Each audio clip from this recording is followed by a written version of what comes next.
நான் எம்ஜிஆர், ஜெயலலிதா, கருணாநிதி, அண்ணா அதுக்கு ஈக்குவலா பொசிஷன் பண்ணிட்டு இருக்கேன். இது கோமாளி கூட்டம் எல்லாம் உள்ள வந்து போட்டிருந்தா எப்படி? தப்பு சார் அது. நான் டாக்டர் ராமதாஸ் இதே தூக்கி வெளில போட்டவன். சிஎம் கேண்டிடேட் அன்புமணினா அன்புமணி மட்டும் தான். அப்பனா இருக்கட்டும், எவனா இருக்கட்டும். விஜய் சார்னா விஜய் சார் தான். இல்ல, அது பெரிய தப்பு. இது 2% கூட தேராது இப்படி போச்சுன்னா. பொசிஷனிங் வந்து சிஎம் ஃபேஸ் பொசிஷனிங் வந்து டைலூட் ஆகக்கூடாது. கமலாவது நான் அவர் இதை வச்சுக்கிட்டு ஐடியாலஜி இல்லாம 4% எடுத்தாரு. அது 2 கூட தேராது. ஜெய் சாரே சொன்னா கூட, ஆனந்த் சார் சொல்லாம, ஜிஎஸ் சொல்லாம தொகுதியில கூட நீங்க கால் எடுத்து வைக்க முடியாது. இதுதான் எனக்கு பிரச்சனை. இப்படி இருக்க கூடாது. சிஎம் கேண்டிடேட் யாரோ அவங்க தான் ஃபேஸ். இவர் சென்டர்ல நிக்கிறார், சார் பக்கத்துல நிக்கிறார். வேணா இருக்கலாம். மட்டும் இல்லாம இருந்தது அப்படின்னா நாளைக்கு இவரே ஹைஜாக் பண்ணிட்டாங்க யாராவது, பிஜேபியோ டிஎம்கேவோ, அவ்வளவுதான், நீங்க காலி. அது ஸ்ட்ரக்சரு இது எல்லாத்தையும் அவர்கிட்ட சொல்றதை விட இவர்கிட்ட சொல்றதுதான் பெட்டர்னு இவர்கிட்டயே நான் எல்லாத்தையும் அட்ரஸ் பண்ணேன் நான் சத்தி. ஏன்னா அவருக்கு சொல்லி அவரு அது அந்த டெப்த பிடிச்சி அவர் வந்து இவர்கிட்ட பேசவும் மாட்டாரு. அதனால இவருக்கே புரிய வச்சு, இங்க பாருங்க, அவரு தான் ஃபேஸ். நீங்க ஓவர் டாமினேட் பசங்க பண்றாங்க அப்படின்னா நீங்க கரெக்ட் பண்ணணும். தப்பு. நீங்க அப்ரூவல் கொடுக்காம எப்படி வரும்? இவர் அப்ரூவல் கொடுக்காம எப்படி சார் வரும்? புள்ளி கூட வைக்க முடியாது இவரோட அப்ரூவல் இல்லாம. அந்த அவுட்ஃபிட் அப்படி இருக்கு. மன்றங்களா இருந்து வந்தது இல்ல. ஸ்ட்ரக்சர் அவரோட பார்ட்டி ப்ராப்பர்ட்டி. ஃபேஸ் இவரு அப்படி இருக்கு. இந்த ஃபேஸையுமே இவர் டாமினேட் பண்றாரு. டாமினேட்னா ஓவர் பவர் பண்றாரு. சின்ன பையன் மாதிரி தவுளுன்னு 10ல் 1ன்னு போட்டுட்டு இவர் முகத்தை இப்படி பெருசா அப்படியே.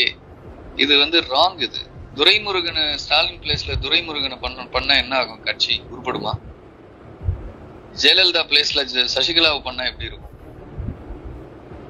எல்லா பார்ட்டிஸ்லயும் பிரசிடென்ட்டோ ஜெனரல் செக்ரட்டரியோ சிஎம் கேண்டிடேட் யாரோ அவங்க தான் ஃபேஸ். இவர் சென்டர்ல நிக்கிறார், சார் பக்கத்துல நிக்கிறார். எனக்கு அந்த பர்த்டே இது கூட ஓகே, அவரு ஒரு க்ளோஸ் நீட் டீம், அது ஓகே. வெளியில நடக்கிற விஷயங்கள் அவரே இந்த வருஷம் பர்த்டே பண்ணல. நீங்க எதுக்கு பண்றீங்க? நீங்க பண்ண கூடாது இல்ல. 1 2வது சரி பண்றீங்க.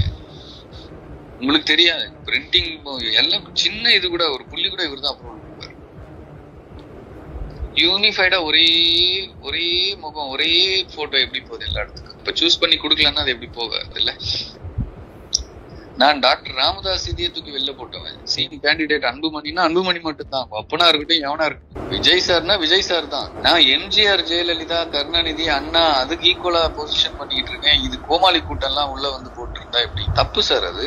இல்ல, அது பெரிய தப்பு. இது 2% கூட தேராது இப்படி போச்சுன்னா. பொசிஷனிங் வந்து சிஎம் ஃபேஸ் பொசிஷனிங் வந்து டைலூட் ஆகக்கூடாது. கேடர் பண்ணலாம், ஃபங்க்ஷனரிஸ் பண்ணலாம். தலைவரை சென்டர் பண்ணி அவர் நிழலை தேடிக்கலாம். அவர் நிஜத்தையே இன்னொரு நிழல் வந்து ஆக்கிபை பண்ணக்கூடாது. அதுவும் ஒரு கல்ட் டைல்யூட் பண்றதெல்லாம் வந்து கற்பனையில கூட இமேஜின் பண்ண முடியாது சார். இதெல்லாம் எந்த பார்ட்டிலையுமே நீங்க டிஎம்கே ஏடிஎம்கே எல்லாம் விடுங்க, என்டர்பிரைடு கட்சியில் கூட விட மாட்டாங்க. ஓட்டு யாருக்கு? ஜெயலலிதாவுக்கு தான் ஓட்டு, கருணாநிதிக்கு ஓட்டு, அண்ணாக்கு ஓட்டு, ஸ்டாலினுக்கு ஓட்டு, உதயநிதிக்கு ஓட்டு. சென்ட்ரல் ஃபோர்ஸ் யாரு? சென்ட்ரல் ஃபேஸ் யாரு? அவங்க நியூட்ரலானவங்களா இருக்கும். ஏன் எடப்பாடி ஃபிஸ்ல் அவுட் ஆகி காலி ஆகுறாரு? எடப்பாடி சென்ட்ரல் ஃபேஸ் எடுபடாது, ஓபிஎஸ் எடுபடாது, சசிகலா எடுபடாது, அன்புமணி எடுபடாது, திருமாவளவன் எடுபடாது. யூனிவர்சலா கேஸ் நியூட்ரலா எல்லாத்துக்கும் ஒரு நியூட்ராலிட்டி ஃபேக்டர் இருக்க ஒரு சென்ட்ரல் ஃபோர்ஸ். அதுவும் சாதாரண ஆள் இல்ல, கல்ட். அவரை போய் டைல்யூட் பண்ணலாமா? எவ்வளவு பெரிய முட்டாள் தானே இது. நீங்க யாரு? நீங்க என்ன பண்ணி கிழிச்சிட்டீங்க இந்த ஸ்டேட்டுக்கு? உங்களுக்கு எதுக்கு கடா வெட்டுறான்? உங்களுக்கு எதுக்கு ரத்த தானம் கொடுக்குறான்? அப்போ அவன் என்ன நினைக்கிறான்னா, தலைவர் வேஸ்ட் டம்மி, சும்மா ஃபேஸ்க்கு வச்சிருக்காருல, இவர் தான் எல்லாம். இது தேராது. இது 2 கமலாவது நான் அவர் இதை வச்சுக்கிட்டு ஐடியாலஜி இல்லாம 4% எடுத்தாரு. 2 கூட தேராது. நான் 30% டார்கெட் பண்ணிக்கிட்டு இருக்கேன். சீட் கன்வர்ஷனுக்கு பவருக்கு எப்படி எந்த அலைன்ஸ் வருவான்? இன்னொன்னு சார், எப்படின்னா விஜய் சார் வந்து எதை சொன்னாலும் அவர்கிட்ட சொல்லிடுறாரு. எதை சொன்னாலும் டியூரிங் த டே இல்ல, நைட்ல அவர்கிட்ட இருந்து எப்படி வாங்கணும்னு ஃபார்முலா கண்டுபிடிச்சாச்சு. நைட் டைம்ல ஏதோ பார்ட்டி விஷயங்கள் பேசும்போது பேசுற மாதிரி, சார் ஜான் சார் வந்து மீட் பண்ணார் சார் இன்னைக்கு, இந்த மாதிரி சொல்லிட்டு இருந்தார் சார் அப்படின்னு அப்படி போட்டாருன்னா, இவரு வந்து நாம என்ன சொல்றோமோ இப்படி இப்படிலாம் சொன்னாரு, அதெல்லாம் அப்படியே டிட்டோ வந்து அடுத்த தடவை மீட் பண்ணும்போது நீங்க சொன்னீங்களா சார்கிட்ட? இப்ப நீங்க இன்னொரு தடவை சொல்லுவீங்களா? எல்லாமே எதை சொன்னாலும் ஃபேமிலி எதை சொன்னாலும் ஒண்ணு இவர் சொல்றாரு இல்ல அவர் வாங்கிடுறாரு, ரெண்டுத்துல ஒண்ணு நடக்குது. அதனால நான் என்ன பண்றது, அவர்கிட்ட நான் சொல்லி அவர் இவர்கிட்ட வந்து சொல்றதுக்கு நான் இவர்கிட்டயே சொல்லிட்டு போயிடுறேனே. எனக்கு என்ன இருக்கு சொல்லுங்க. அவர் வந்து ஒரு ஆர்கனைசிங், நான் உங்களுக்கு சொன்னல எக்ஸ்ட்ராடினரி ஆர்கனைசர் சொல்லியிருக்கேன். இவர் அப்படி இல்ல, இவரு எக்ஸ்ட்ராடினரி ஆர்கனைசர். ஆனா முழுக்க விஜய் சார் இன்ட்ரெஸ்டா அப்படின்னா இல்ல. நான் இன்ட்ரெஸ்ட் அப்புறமா தான் விஜய் சார் இன்ட்ரெஸ்ட். அங்கதான் பிரச்சனை. செய்யறதுல பிரச்சனை இல்ல, எக்ஸிகியூஷன்ல பிரச்சனை இல்ல.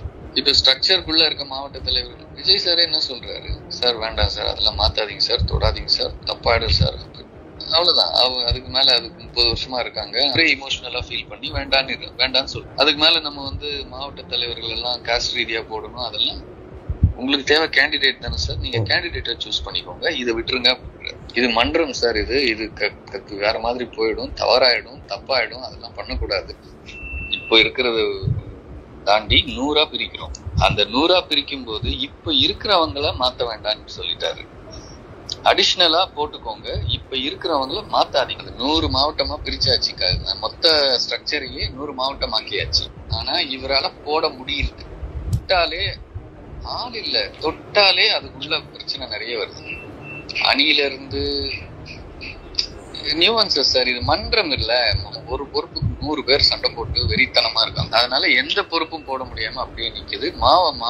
மாநாடு முடிச்சிட்ட பிறகு அதை கை வச்சுக்கலாம். இப்ப தேன்கூட்ல கை வச்ச மாதிரி ஆயிடும். ஃபர்ஸ்ட் நமக்கு மாநாடு, அது முடிச்சிட்ட பிறகு அப்புறம் பாத்துக்கலாம்னு விட்டாச்சு.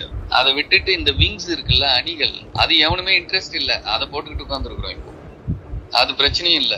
மெயின் பேரன்பாடிக்கு தான் மொத்தமே பேரன்பாடிக்குள்ள வரணும். வெளியில இருக்கிறவன் ஒருத்தனை கூட உள்ள விட மாட்டாங்க. நாளைக்கு நீங்க வர்றீங்க, கேண்டிடேட்டை கண்டெஸ்ட் பண்ணணும்னு ஒரு தொகுதிக்கு வர்றீங்கன்னு நினைச்சுக்கோங்க.